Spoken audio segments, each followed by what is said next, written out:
Let's talk about one of the biggest questions imaginable. What if I told you the universe might not have an edge? No final destination at the end of it all. Yeah, today we're diving right into that. I mean, it's a question that people have been asking forever, from ancient stargazers to the physicists of today. Does everything we know just stop somewhere? Well, a lot of the current thinking says no. There's no cosmic wall waiting for us out there in the dark. And no final point, no signpost that just says, hey, you've reached the end of the universe. So, what does that even mean? How can something be finite? I mean, it had a beginning, right? But at the same time be infinite in space? Okay, let's get into it. All right, first up, an endless night sky. We're going to have to challenge some of our everyday ideas about space and boundaries here. Think about it like this. Imagine you're walking on the surface of a huge sphere. You could walk forever in a straight line, and you'd never hit a wall. You'd just, eventually, end up right back where you started. Some scientists think our universe is basically the same deal. It's finite, but it's boundless, a closed loop of reality itself. But, the shape of the universe? That's only part of the puzzle. The real game changer was the discovery that the entire fabric of reality is actually getting bigger. For thousands of years, we just looked up and wondered. Then, in 1929, Edwin Hubble made this incredible observation. Galaxies are all moving away from us. That was the first real piece of evidence that the universe is expanding. And what's really wild is that recent discoveries show this expansion isn't just happening, it's actually speeding up. Okay, now here's a real head-scratcher. The universe isn't expanding into some empty void out there. Nope. The fabric of space-time itself is what's stretching. The universe is the container for literally everything, and that container is growing.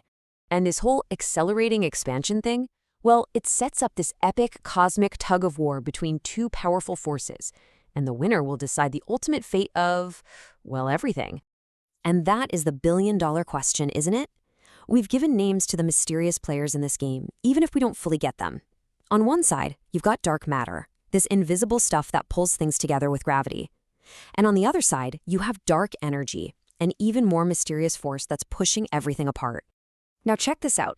What's absolutely crazy is that everything we can see, every star, every planet, you, me, all of it, that's only 5% of the universe. The other 95%, that's dark matter and dark energy. The entire fate of our universe depends on this invisible majority we know almost nothing about. So, this cosmic tug-of-war leads us to two main theories for how it all ends. You've got the big crunch, where gravity wins the fight and pulls everything back together. Or you have the heat death, where that expansion force wins and everything gets pushed so far apart that the cosmos just becomes a cold, dark, empty void. So let's be clear about the big crunch. It's a total reversal. After billions of years of getting bigger, the universe would hit the brakes and then start to shrink. Galaxies would rush toward each other until everything collides in one final, unbelievably hot and dense point. The heat death, though, that's a much slower, quieter end. The universe would just keep expanding forever. Stars would eventually flicker and die. Even black holes would eventually evaporate over trillions of years. And in the end, you'd be left with a perfectly cold, perfectly dark, and completely lifeless eternity. But hold on. What if the end of our universe isn't the end of everything? What if our entire reality is just one of many? This is where we dive into one of the most mind-bending ideas in all of physics, the multiverse. So the multiverse theory basically suggests that our universe is just a single bubble in this vast cosmic ocean of other universes, and each one could potentially have its own unique laws of physics. And this just changes the whole conversation. If this theory is true, then the end of our universe, whether it's by fire or by ice, might not be the ultimate end at all. It could just be a local event in a much, much larger cosmic landscape. It really makes you wonder, right? If our entire reality is just one of many, what does that make our beginning, our end, our entire existence?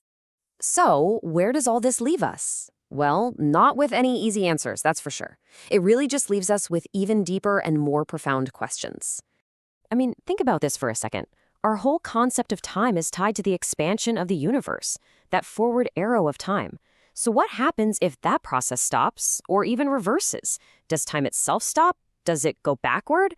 It's a question that pretty much challenges everything we think we know about reality. Okay, let's just quickly recap the big stuff. We know for a fact the universe is expanding and it's speeding up. We know its fate comes down to this epic battle between forces we barely understand. The answer is hiding in that mysterious 95% of the cosmos, which makes this one of the greatest scientific quests of all time. And, maybe that's the most beautiful part of it. We look up at the sky and we're searching for an end, a boundary, some kind of final answer. But maybe the endlessness we're looking for isn't a place. Maybe the real infinity is just the boundless mystery itself, always inviting us to keep asking questions.